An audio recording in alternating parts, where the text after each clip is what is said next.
もうこんな火吹き棒の時代なんか自宅れだぜ。もうこれ扇風機で風を送ればもう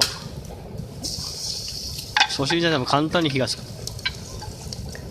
備長炭でもあっつう間に火がつく。